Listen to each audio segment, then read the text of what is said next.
How was your happy birthday for yesterday? Thank you. Yeah. I hope Bill did William did something special for you. Yeah, he did cook, and I got home. There were like a few, so we have a few other Pacific Island students here. Yeah. And when I got home, they were all here, and I just got a shock when I walked into the house. a nice surprise party. Yeah. The cake didn't go so well. Didn't get started. And they had to chase me out again to come back in so that they could prepare the cake. And oh, nice. No, I love that. It's so good. Okay, so I didn't have time to send you guys some questions, so I'll just talk. We'll just talk. Should we? Sure. Just a natural Telenor for 45 minutes. No problem. Definitely. I'll be asking you guys for some advice that you can give other people out there, and yeah, mainly around the academic space, if that's okay. Sure. Awesome. So let's start. Okay. All right. So tala for love, everyone. Welcome back to another Tima Talks podcast. I'm really excited. Last week we had a Fijian guest all the way in Sydney. This week we have two amazing Fijian guests all the way in Japan. Konnichiwa, gang. Konnichiwa. Bulavinaka, thank you so much for making time. It was really great to connect with you both online, and I'm really excited that we've all made the time to be here today. I'd love to hear more about you guys, and we'll get more into your work soon. But first off, I'm not going to ask you guys to introduce yourself just yet, because we're going to be talking about you the whole time for the whole 45 minutes. But I would love to know how you two met. Well, want to tell your version or my version? you can tell your version. Okay, I'll tell my version then. Well, she stalked me for a bit. No. I didn't. Yeah. We met at the USP, the University of South Pacific. She was already working, and I was doing my master's. Right? Yeah, but so we did undergraduate together. Oh yeah. But he was doing marine science, and I was with the environment. I was doing my degree in environmental science. But we had a few common friends, so we got to know each other then. But it wasn't until later, when I was so straight after undergrad, I was working at the university, and he was doing his master's. So and then we met again, and then we started talking, and we're like, oh. But it wasn't until I think one of our friends' wedding, the same friends that we are like commonly connected to. Yeah. It wasn't until their wedding that we started going out. Then I asked her on a date to watch movies. Oh, nice. Well, that's good. Have you seen some of those wedding videos where couples kind of take over the wedding and propose, and the man proposes to his girlfriend at another wedding, taking all the attention away from the couples? Have you seen those videos? Oh wow. No. Okay, we never did that. We were not. Yeah. And no, we've never seen those videos yet. We really should be watching more wedding videos. Oh, I love that. Whereabouts in Fiji are you from? Yeah. I'm from Rewa. My village is called Masingatoka in Rewa. Yeah. And my mom is from Rakiraki in Ra. Nice. It's quite far. Rewa and Rakiraki, it's like on the other side, isn't it? Yeah, but at least it's on the same island. So yeah. Okay. And it doesn't take that long to get around, maybe a couple of hours, but yes, true. Yeah. What about you, Viliami? Well, my dad's from number 1, which is in Maviwata in Vanulevu. And I have maternal links to Naguso, which is in Aitasiri on Vitilevu, just across the river from her province. So that's more further apart. Did your parents swim halfway to be together? Well, they met at at the resort when they were working together. My mom was the bartender, and my dad was the gardener and musician at the night at the very bar. They're serenading your mom while she's working. Oh, yes. I love that. It's so amazing. So I've spent some time in Fiji before, so I'm quite familiar with just Viti level, not nowhere else. So it's always nice to connect with other Fijians. I miss it so much. I can't wait to go back one day. Oh, naka. Yeah. So it's really beautiful. I would love to know more about what you guys, how it is in Japan, because Williami, when I came across your Instagram, I was like, wow, these are beautiful pictures.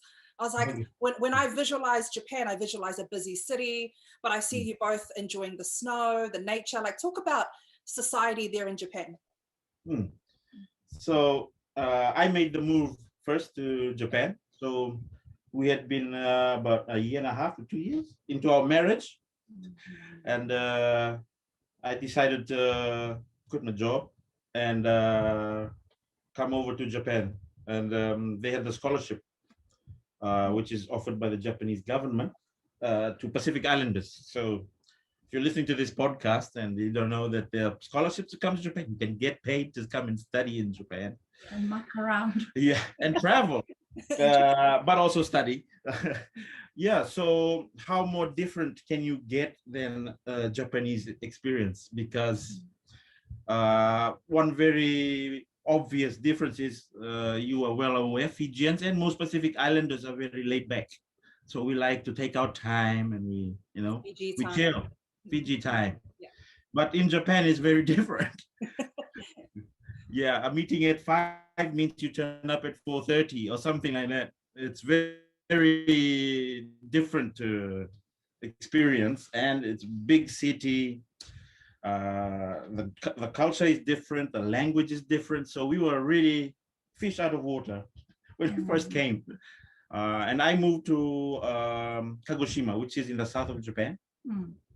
Very a little rural. So there's obviously not so good English skills in the supermarket, the general places where you wanna, what you'd call very essential to your survival, like hospital. Yeah, and yeah, I would be a showstopper here. Also, they've never seen someone so tall with I'm 6'3". That skin color. With this skin color, with a beautiful beard, going around with a gold tooth. You see a perfect light at the top, and then you have a good look. Then you take off. Yeah. Yeah. So how have your experiences been as a woman? Growing up in Fiji, they're obviously like girls. I know some of my girlfriends over in Fiji drink grog and like hang out until late hours in the evening. But what have your experiences been like there in Japan? Well, for me, the good thing was I came later. So because Bill or Billy was down in Kagoshima, so I spent about 5 months there with him. So when I came here, I'd already like laid the groundwork. The house was there, and he sort of had like a little community. Yeah. So I didn't have to like come and make a fresh start, so to say. So there were already some friends. The good thing was, I think, being students, having like other international students around actually helps with the transition because you're all like foreigners together. So you can live off each other's experience. But the other thing that I also experienced was because we actually studied in different cities. So we now live in Kyoto. After spending about 5 or 6 months with Billy down in Kagoshima, I decided to also like apply for the scholarship and come and study. The same scholarship. Yeah. Because I for one couldn't like stay home and do nothing really. And like in cities like Kagoshima, there were only like as much things you could do as somebody who doesn't really have like the Japanese skill or probably wasn't educated here. So I also decided to study, and then I came here to Kyoto. So my experiences so far, like starting here, I think what helped my transition was the fact that it was a bigger city compared to Kagoshima, where we both started, and it was international. And also what helped my transition into Kyoto was the fact that my professor was very familiar with the Fijian culture because he did a lot of research there. So he was able to connect me to also other Japanese who did research in Fiji, but were also very familiar with the culture. So for me, coming from Fiji, like what you mentioned, your girlfriends, and also like enjoying kava and stuff, and the communal. So as Pacific Islanders, we like having our little communities. So having those networks already in place, I think that helped our transition in both Kagoshima and also me coming here into Kyoto. I was actually surprised that I thought she was going to choose Kagoshima University. Then she chose 2 hours by aeroplane from Kagoshima to study. I was like, wow, am I that bad? I think it's amazing listening to your, just so far, listening to your academic journey, because when I think of Pacific Island people in Japan, I just think of rugby players. So it's really amazing to meet you two who are doing some great things in the academic space. I mean, are there other other Fijians that work alongside you in the academic space? Yeah, so here in Kyoto University, so when I came here, there was already a Fijian student that was here before me. So that also helped with the transition. Yeah. And then there was one Fijian boy that already graduated. So now currently here in Kyoto, we have another Fijian boy and one Fijian girl, a Solomon Islander, Papua New Guinea. Yeah. So we have 4. Yeah. And in Kagoshima, there's quite a few. Yeah, there's not so many Samoans. There's a lot of Tongans, but we have a Samoan. We had a Samoan girl. Yeah, and a Samoan Patrick, what's his name? In Tokyo, yeah. Richard Nun's husband, yeah. So we have a few islanders here, Solomon Islanders, Papua New Guineans, Micronesians. Yeah, there's a lot of Pacific Islands. But we're all spread. Yeah. Yeah. But where we live, there's not very many. There's like students. Yeah. Well, that's really encouraging for any Pacific academics out there that are listening. If you want to apply to go to Japan for a change, just know you're not alone. You have 2 new friends sitting right here. if you need any support. And that's 2 years. Yeah, I would love to hear about a marine biologist. That sounds so flash. And we'll start with you, William. So I want to hear all about that. The closest thing I've ever been, like towards a marine biologist is in the submarine in Denarau. You know, they got this. Okay. So very, very, very minimal knowledge. So I would love to hear all about that. So let's pretend that we're in an elevator together, all right? Us 3. Okay. And then I say, what do you do for a living? Now you got to explain it to me in about 30 seconds.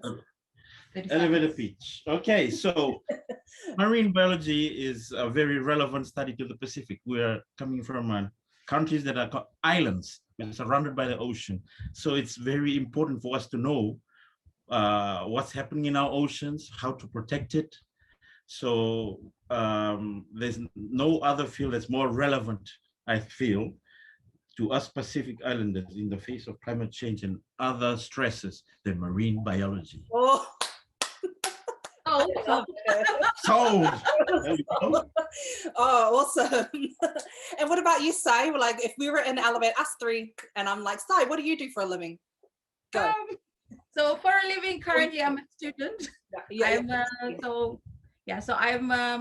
I'm studying now to really understand communities back in the Pacific, mainly in Fiji, on how they deal with disasters.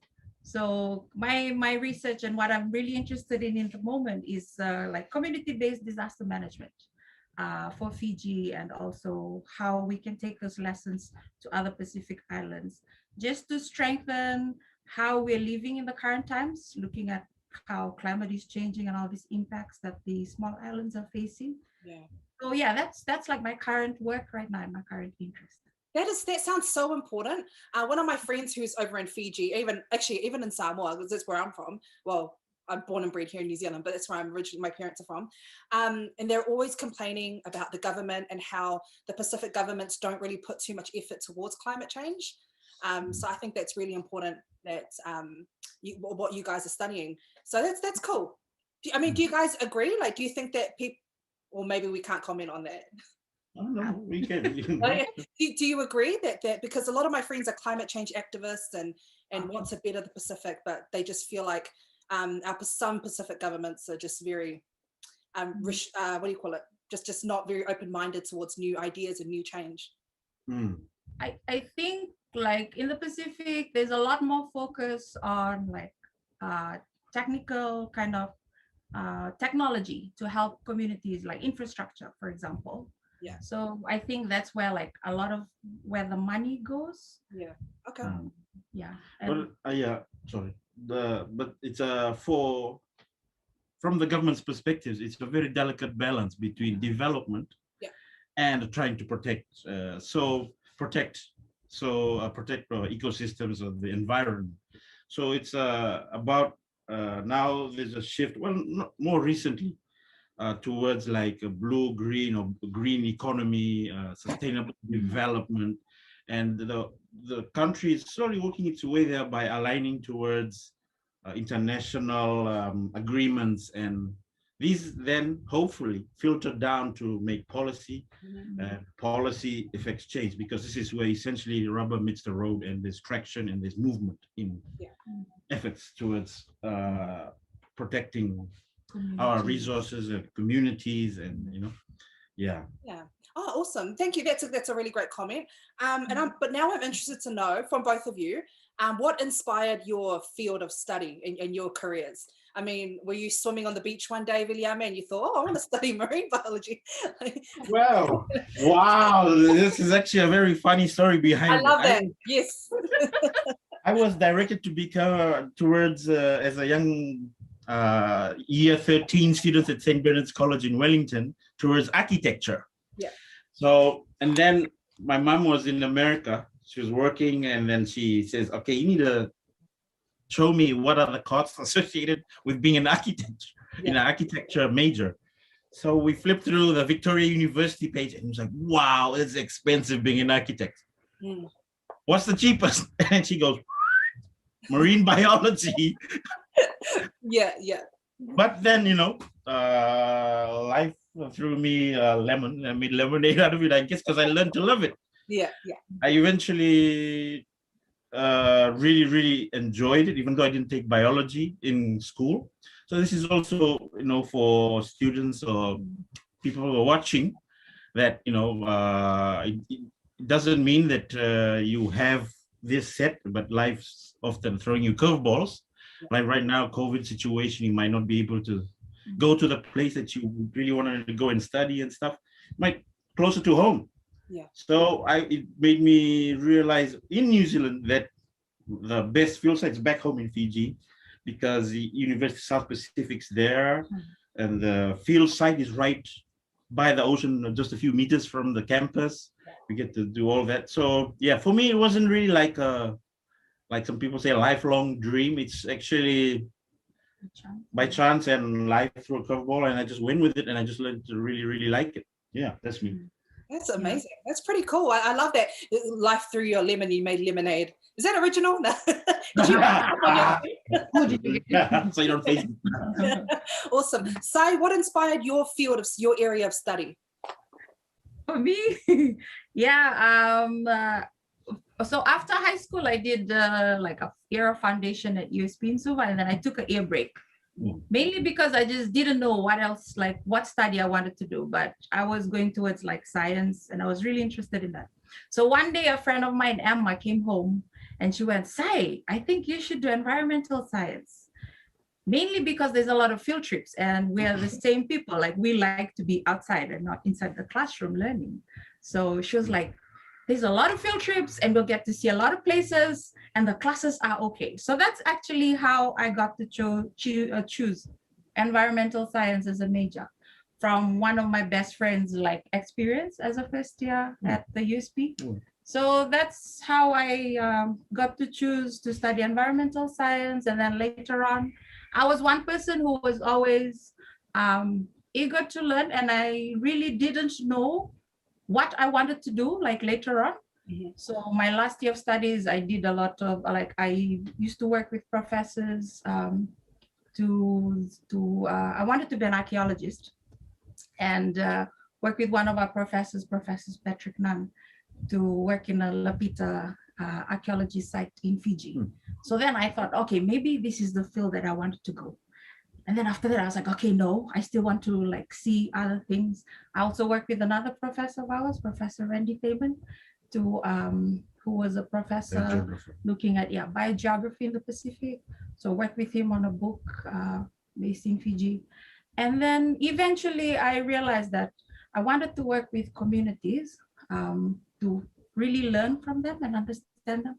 So that's how I later on continued that work at the university, but based at a research center that really work with communities on climate change adaptation. Yeah, awesome. I love that. I'm just interested because I mean, university here in New Zealand, and of course everyone speaks English here. I'm wondering what it's like there in Japan. Are there language barriers between you and other professors or other students that may affect your studies or affect your work? That's a great question. So it depends on the university that you go to. Like if you're coming to an international university, a top-ranked university like Kyoto University, which is ranked 1, 2 in the whole of Japan and ranked quite well in Asia, or Tokyo University, the curriculum, for example, in their master's program, it's in English, and they get lecturers, experts in the field, like currently coming in to give guest lectures. Whereas in Kagoshima,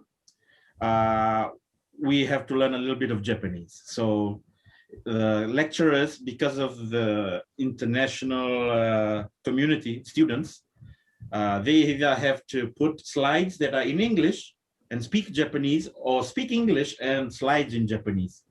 So you don't really get the full best of both worlds. So you get either the audio and then you miss out on the Google Translate or something for the slides. But yeah, language is a barrier, especially if you're planning to come to Japan as an undergraduate. To start your bachelor's degree, you're expected to know Japanese, because majority of your classes will be in Japanese. Whereas if you go up into master's, you probably have few classes or none at all. But PhD, because it's directed study, it's by yourself. It's up to you. Well, we had a friend that was from India. He's been here about 6 years also, and he defended his PhD in Japanese. Then you have those that are just brilliant and just pick up the language very easy. Yeah. He's better. Yeah. I'm really bad. I can order a beer and sound cool. Oh, let's hear it. ビールお願いします。That's beer, please. No. Yeah, but yeah, but to answer your question, no, language. It shouldn't affect you that bad, yeah. Yeah. It has never been an issue. Yeah. If we have the drive to learn, and obviously if you're gonna have to learn it in Japanese, then you'll have to do it. Yeah. But under the scholarship scheme that we came on, you have like a crash course of basic survival Japanese for 6 months. So they don't really throw in the deep end. They just say, okay, hello, thank you, what are you eating, what do you have for dinner, can I go here, all that, some basic stuff. And the rest you pick up as you live here. Yes. Yeah, but if you come to a big university, it's an international city like Osaka, Kyoto, Fukuoka, Tokyo. It's a big melting pot of people. So it's just like any other country with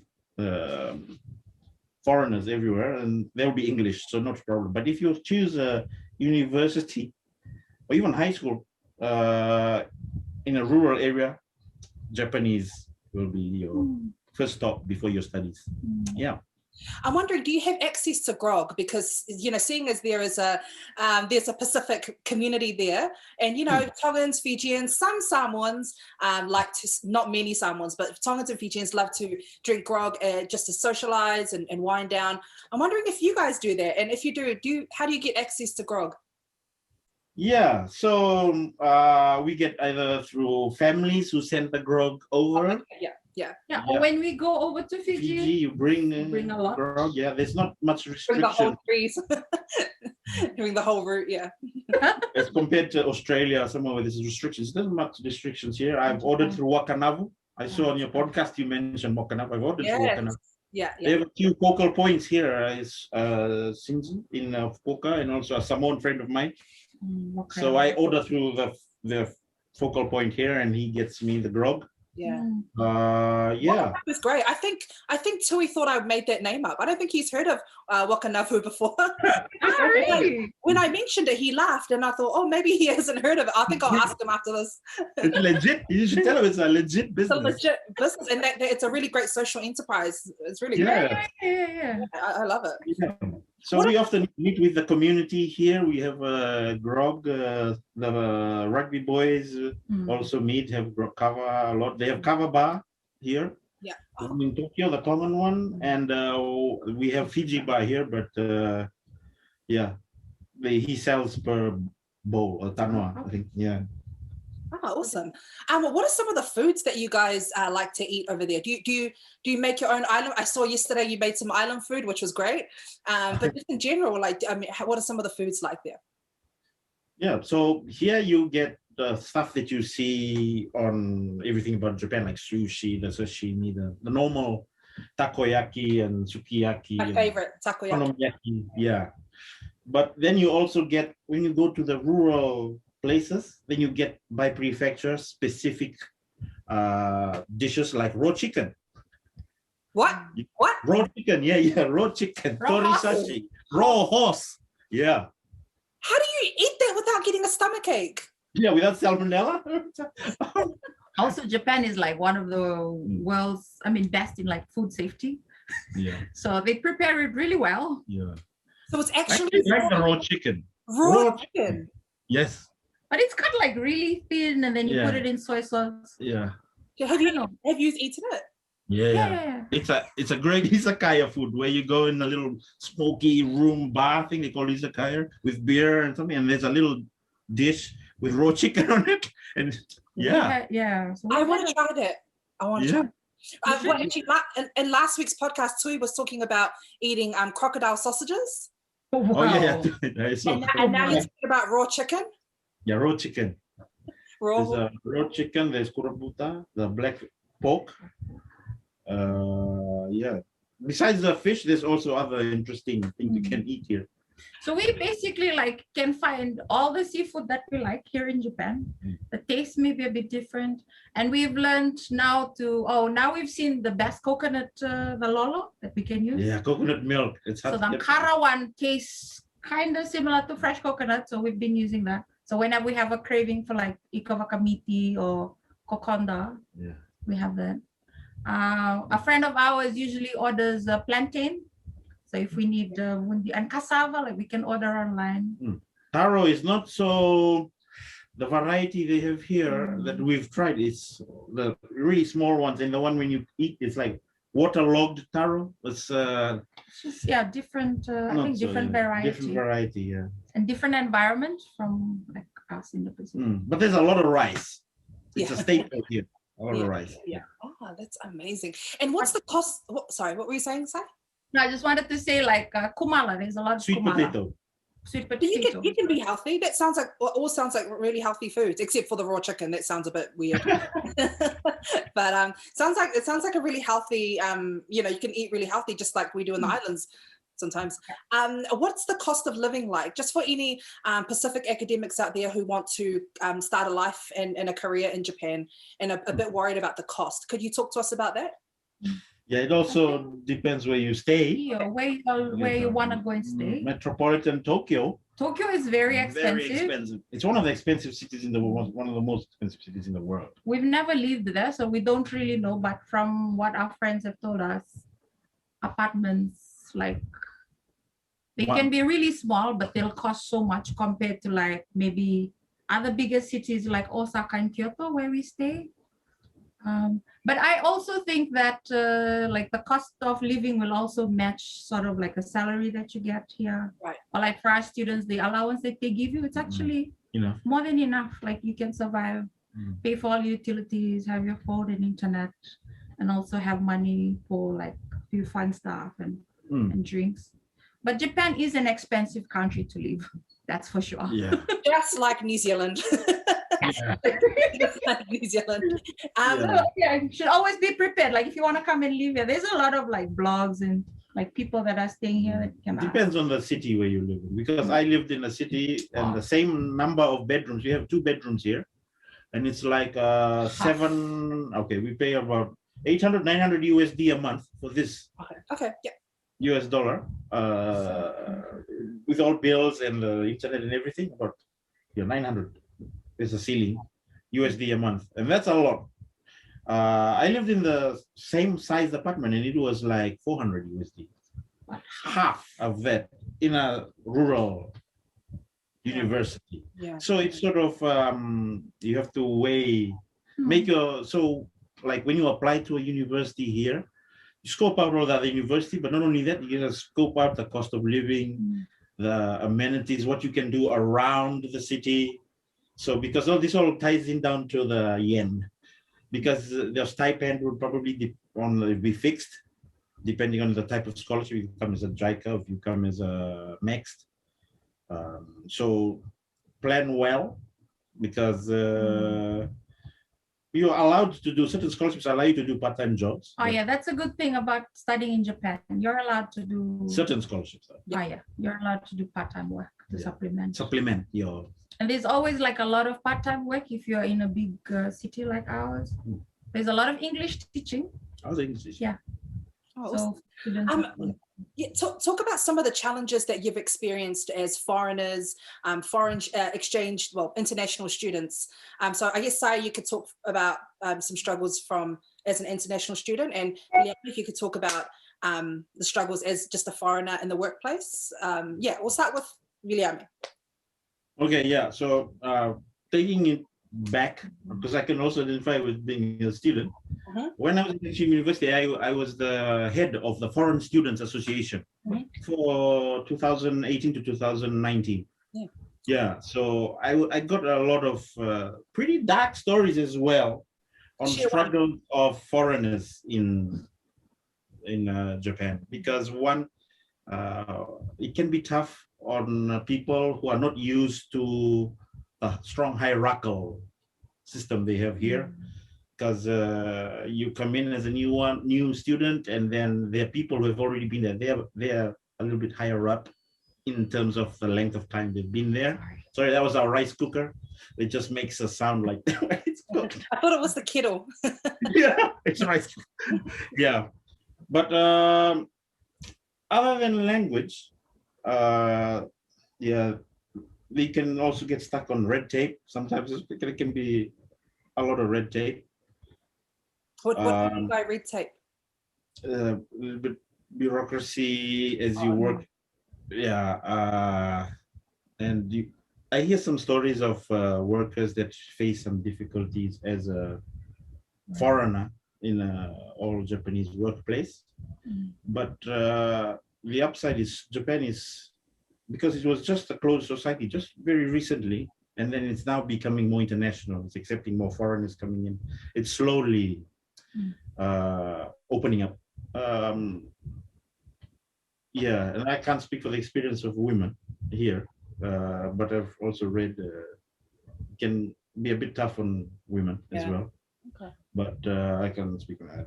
Okay, we'll talk more about that soon, because I have a comment to make, but I will listen to your challenges, Sai, about how the struggles or the challenges around being an international student and / foreigner in the academic space. For me, honestly, there's not been an experience yet where I've really felt that I've struggled. That's good. Yeah. I think it also helped that I came back to study as a mature student. So because you've worked and you've studied back home, so you have a certain level of confidence that you really know what you want to study, and you have the drive to actually do it. But I think one of the challenges that I faced initially coming here was the difference in Japan, in the graduate study programs, they have a laboratory systems where you have to go and you have to be at the lab. And the Japanese way of learning is, or the silent rule is, you have to be there from 9 to 5 every day. There's a lot of silent rules. So one of the struggles, I think, initially as an international student is trying to understand all these silent rules, because nobody tells you at the beginning. So it's mainly to do with just observing, why is this like this, or why are people acting this way. So it just took a while to understand all that. That's true. And so one thing that also helped was the laboratory system. Although it was at the beginning, I think for me personally, the main struggle was trying to find the time that was conducive for me to actually concentrate on my study, because I was being honest upfront with my professor, tell him I couldn't be there from 9 to 5. Yeah, I will not be productive. So and I think one of the things that also helped really at the beginning for me was communications, getting them to know what you feel, and trying to have like an open dialogue. I think I was also blessed to be at Kyoto University because it was like a more international, the school itself. Yeah. So there's a lot of international students that I got to learn from, like from their own experiences, and they were able to also share their struggles at the beginning. So it also helped make the transition for me. Yeah, that's interesting. I love that you mentioned having to be there from 9 to 5, because truthfully, I don't think that's productive either. And it's really good to have a healthy work-life balance. But I've met some Japanese mates back when my university days, many, many years ago when I was young, and they talked about some really sad, tragic stories about people who have ended their own lives due to stress from work. And I thought, well, I didn't really probe into that story too much, what she told me, but I'm wondering, is that true from your perspective? Like, do you think that's true, or is there a possibility of that being true? Yeah, it's very true. It's just because of I personally think that the pressure. Yeah. So you're coming in as a foreigner, or even as a Japanese kohai, a new junior into the lab, and you see all your seniors who have also been exposed to this sort of pressure to stay in the lab. So I've heard of stories already, I won't name the labs, that the students cannot leave until the professor is left. So you're supposed to be there before, and then when he leaves, then you can leave. That's just extreme. Like what if he gets there at 7 a.m. and he leaves at 10 p.m.? You gotta be there. So, for example, my own example, I would rather go home and sleep if I needed to take a nap, and then come back fresh and do the work. But it's more acceptable to sleep at your desk, and then your physical presence being at your station. Do you know what then grinding it out? Yeah. But then for a new student, they would really feel the pressure because they would see their seniors are just there all the time. And I'm a junior trying to make my way through the lab, and they will be feeling pressure because if they leave early, they come back, the atmosphere is not so, it's a little so. So yeah, it can be tough. Wow. Yeah, and this carries on into the workplace, I believe, this kind of pressure. Yeah. When you leave the university, you may have left as a senior, then you enter the workplace as a junior again because you're a newcomer. Yeah. And then you're exposed to the. Yeah. Well, when I was in primary school, we had a Japanese girl, and her mum was I remember her mum was being was very weirded out by the fact that we had school trips and sports and that, and she's like, why do you need school trips? Why do you need Christmas parties? Why do you need to do all of these things? Just sit there and study the whole day. And I was so like, oh, well, that's a different culture. Do you have any idea as to why that culture exists? Well, I'm not so sure, without the risk of being too critical of the Japanese culture. But in terms of high school, they join so many clubs. They from young age, they're exposed to this kind of work ethic. Like, you go join clubs. You can go to like a book club in the morning. They sleep on the bus, and then you arrive at the book club at 7. Class begins at 8:30. Do the book club, maybe do something else, and then class begins. School finishes at 3. Then you have a sports club. Then you have a theater club or something. And then I'm returning home on the tram, and I'm returning at around 8 or 9. I'm returning with school students also, still in uniform, going home finally. So they've got their full day program. It's just, I don't know, drilled. And then when they get home, they have to do homework, I'm assuming. Yeah, and then they have to do all the homework again, and then I know. Yeah, what I understood, because I used to ask like my Japanese friends about this, and also seeing like the primary school and secondary school students. I think from a very young age, they're driven to be independent and to work hard, because when they reach university, most of them, they have to move out from their parents' houses, and they come and they have to start up on their own in whichever city that they study in. So I think it's that whole preparation. Right? Yeah, the whole preparation, getting them to be like very best. And also one of the things about in Japanese universities, they have to sit exams, like really tough exams, in order to get into good universities. So from primary school and from high school, most of these kids, they're like driven to study really hard. So in order to succeed later on, going to a good university, getting to like a good high school actually helps them to become like really successful adults. So and also, I mean, with a country with so many like young people, so the competition is quite high.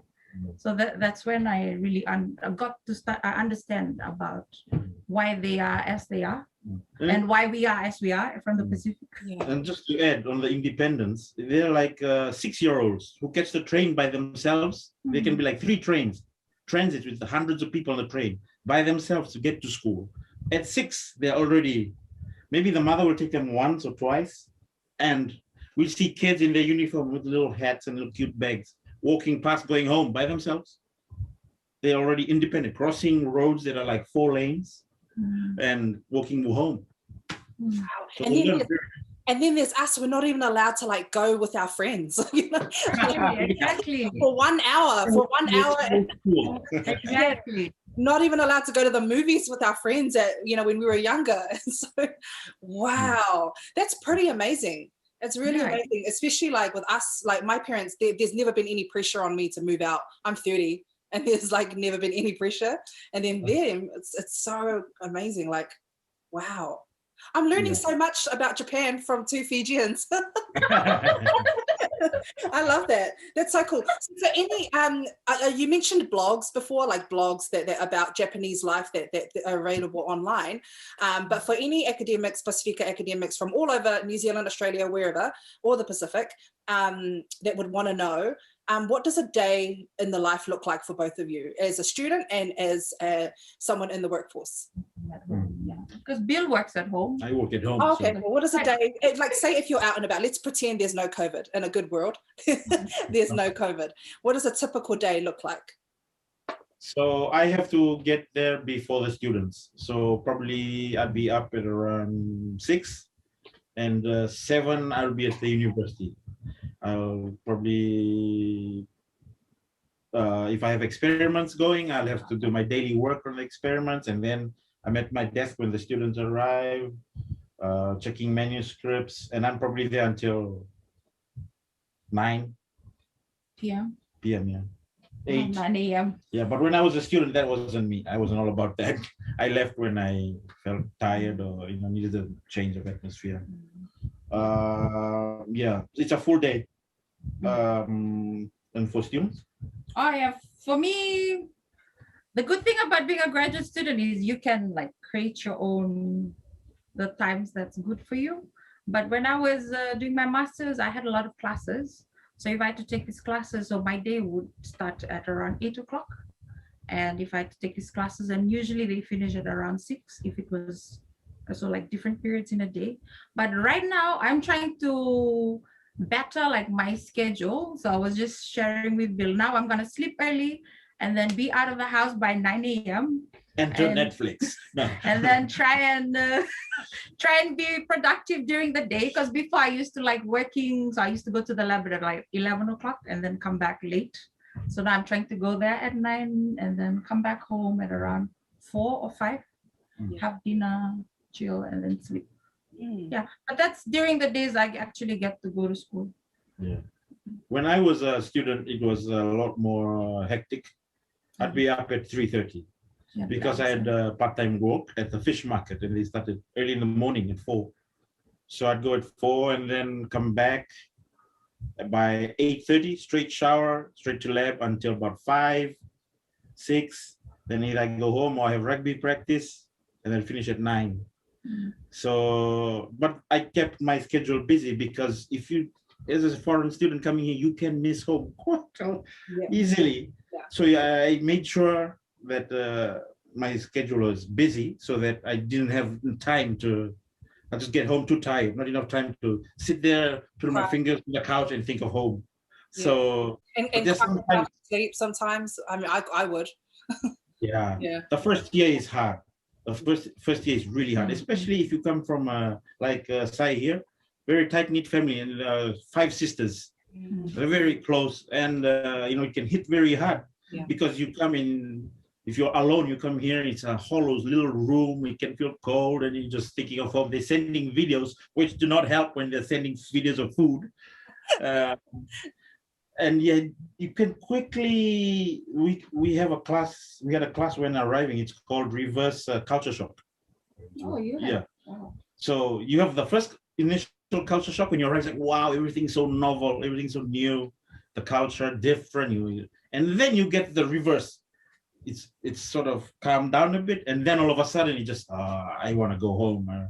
Once you get past that stage and just fit into a daily schedule, you can just push through it. Yeah. Yeah. Oh, that's so amazing. I'm planning to move to Sydney soon. Okay. And yeah, and I'm already not looking forward to it. But my parents are like, just go, you'll enjoy, you know, my dad is like, just go and enjoy it. You'll And, be fine. yeah, you'll be fine. But really, I'm just like, oh, because I growing up, I was never allowed to like sleep out away from home. Like my dad never allowed us to. Like, I'm the only girl in my family, and so never allowed to do that. So anytime I go on holiday, like even when I was in Fiji, it was just like I don't sleep till 2 a.m., 3 a.m. because I'm used to being at home. I don't know if you guys experienced that, you know, some sleepless nights in Japan or anything. Well, Oh, okay. Did you? I think also because we used to travel a lot when we were in Fiji. Yeah. Yeah, I because since growing up, I always away from home. I went to boarding school. Yeah, so not so, but the lack of sleep was probably from the volcano. Oh, We live 10 kilometers from the most active volcano in Japan, in Kagoshima. Oh my God, that's dangerous, isn't it? Yeah, you get it sounds like a firework. You're making it sound dramatic, Bill. Okay. It was very safe. Yeah, okay. Well, compared to peaceful Fiji, like that must be. No volcanoes. Yeah, true, true. It's so amazing. So do you have any advice? I mean, if you could, I don't want to wrap up the podcast yet. Okay. So let me just look at the, oh, actually, no, I did have another question. How is life now in Japan, just going through COVID? Obviously, it's quite hard. Is it hard for you guys to return back to Fiji for a holiday or? Yeah, the flights are still going, but you know, is it worth 1 month long quarantine? 2 weeks, you arrive there for 2 weeks, you're on quarantine, and then you're gonna. So it's really not worth a holiday. For me, COVID affected because I'm a postdoc researcher for a French research institute, and I'm supposed to be in Tahiti, like right now. Sorry. But COVID hit Tahiti quite hard, and also I can't go to France because COVID again, and Japan's new state of emergency has been extended another month. So most jobs have been affected, like mine, and my part-time job here in Kansai while waiting to go is tour guide. So there are no tourists, so that's also innovated. Yeah. But he was able to work from home, like he's remotely. able to like work remotely. Yeah. COVID has really enabled us to create a new normal. It was difficult at first, like working from home. I remember here in New Zealand, I just get annoyed at everyone. It's like, can everyone get out of my face? But now it's becoming a lot more normal. Yeah. So I read here that we actually have our All Japan national semi-finals this weekend. Oh yeah. What was it? All Japan national semi-finals. That was a hobby. Rugby. Ew. Oi. Yeah, it's in. So here I play some low level. Wait, this is wait, this. It's some rugby. So in Japan you have the pro top league, and then everything below is amateur. Your university. So I play for a club that represents Kobe, Hyogo Prefecture. So this Sunday, our team's having a national All Japan semi-final. So all the best clubs, the top 4, we play in Nagoya. Yeah. So that's part of the international experience. So when I was in university, I did all these things. I worked fish market, I taught English, I did rugby, which afforded me the chance to visit places I wouldn't have for free. That was one of the main reasons I decided to play rugby, because they had Fijian, winger. And I'm not that fast. Thoko. Yeah, I was like, woo! Like expectations died down 1,000 times less. Yeah. So going on the team bus, visiting places, sightseeing, eating the local food, and playing rugby at the same time. So one thing I always stress about academic development, that it's not all school. Like most, I don't know if it's Samoa, but I think in Pacific it's like we expected school, Study. home, school, home, but there's a whole area outside of school that you can expose yourself to that will also contribute to your personal development, like rugby. It helps you work in a teamwork, discipline, things like working a part-time job. I've worked as for as low as $8.50 for a butcher, and it made me appreciate $8. I don't just go buying stuff and then I think about the amount of effort that I put in to get that $8 for 1 hour's worth of work. I don't spend money the same way anymore. So this is a whole approach that students, when they want to, do the international experience, but also it's really not just school and home, trying to get the whole holistic approach to the study. So yeah, when I came to Kansai, I joined the Roku club. It's they used to be a pro team before, now it's not. And we made lifelong friendships also with members of the club, and we exposed them to our culture. Have grog sessions with them. Yeah, have grog sessions. They make the face at first, and then when the taste bud's gone, and then they enjoy it. Yeah. And then all of a sudden, oh, they're sleepy. They need the lollies. Yeah. And eating the lollies, eh? You mentioned here you've got some funny stories about odd jobs. I'd love to hear one funny story. And me and Sai need to laugh. If you don't make us laugh, well then I will think I'll cry myself to sleep. Okay, I may not be as funny as Kev. Okay, so okay, odd job. Let me think. Okay, Fish market. Yeah, fish market is one that stands out. So I worked in the fish market for 4.5 years. It is you get exposed to sides of Japan that you don't see elsewhere here, because you're dealing with old people. It's early in the morning. There's not enough sleep. There's not a lot of politeness in there. Yeah, You're getting screamed at, and then there's people trying, because it's a big business. So one thing that stood out for me was when I always hear like, oh, it's so polite, it's so I don't know how to say, they put on that face that, you know, towards the public, and then everyone else knows Japan's like safe and polite. Wow, when you go to the fish market, you get exposed to the raw elements. Early in the morning, it's cold, it's heavy, the stuff you're lifting, and then you get the real side. It's like no different from islanders. They're just screaming across it. Yeah. I worked as a butcher. Back home in Fiji, I planted cassava, carpet removal for a friend's company. I worked in a gym at the university. Where was it I worked? So you're very your CV must be a whole essay. It must be a thesis. Yeah, you have to pick and choose which ones are relevant to the job. Yeah, I've been a security. Oh, that's probably the funny one that I got. Security for a nightclub. You know, it's O'Reilly's, O'Reilly's or I know here. Oh, yeah, okay. Yeah, it's like so safe.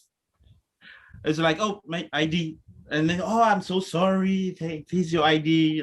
I'm very sorry. And then there were these 7 feet basketball players that came in. They were like American, I think. So I let them in, and then they were dancing on the dance floor. And then all of a sudden, a flustered manager comes in. Bill-san, in Japanese, he is, you need to come and sort this problem out. I was like, what? Oh no, foreigners causing problems again. So I walk in. But the thing was, they were afraid that the basketball players would take out half the dance floor with just one swing of the arm, because they were dancing like this. Yeah. So, pretty low. Yeah. So I had to walk up to one and tap him on the shoulder and said, sorry, can you dance sort of like just head by your side and just jump up and down? And he listened. Oh, So you had all these 7-foot plants just bopping up and down like this amongst the sea of Japanese people just going. oh, that's actually funny. Actually, yeah, well done. Yeah. Good job. Good You've job. actually found the funny story. Yeah, I was saying, damn, fish market is kind of horrific. It's not a story to tell. Yeah, one bit of inspirational advice for any student, Pacific student that wants to study abroad. Go. We'll start with you, Sai. Okay, we'll start with you. Okay, so for me, I would say, like, if you're planning to come and study in Japan, don't be afraid. Like, be open to like a new experience, because it's definitely gonna be a new experience when you come here. And don't be afraid to like coming to a new place, because I'm pretty sure everywhere you go in Japan, even if it's not a city that you will be in, there will be other Pacific Islanders. Yeah. And with most of us are farm communities, so they'll help with your transition into Japan. Awesome. Thank you. Cool. William? Yeah. For me, it would be what I mentioned before, the importance of a rounded student. So even if you are applying to come into Japan, if you're academically strong, that's brilliant. But it's even better if you're well-rounded in social, mental, physical, spiritual, because these also contribute to later personal development outside of school. You can be brilliant in your fields of maths, but you can be socially awkward, or you can be unhealthy, or you mentally, as a Pacific Islanders, especially males, like you discussed with Kev previously, and I really agree with Kev, because we don't tend to talk about our issues, so we tend to keep and not talk about it. So again, that's why it's important for us to, as students, or thinking of coming to study abroad, to also not forget about the mental development side of things. Yeah, if you're interested to come to study in Japan, you can contact me directly. You can put my and the link below. Yeah. The link below. Subscribe. Subscribe. Yeah. Subscribe, like. We'll be happy to provide information, more information. Yeah, and if we can help link the student to whichever university that they want to go to, university or lecture or lab they want to go to, and the many friends we have here. Yeah, so we have a Pacific Island community here. Yes. Most are rugby players, as you mentioned. Yeah, and we're willing to assist in new students arriving. They need some things and stuff like that, because well, just one big one talk. So tribe. I love that. Thank you so much for giving me your time. Thank you for sharing your stories. I've absolutely loved having you guys on the podcast. And thank you. And I'm going to connect with you guys, continue to connect with you guys on social media. But again, thank you so much. Minaka Vakalabu and Naka. all right, Naka. Bye. Mode.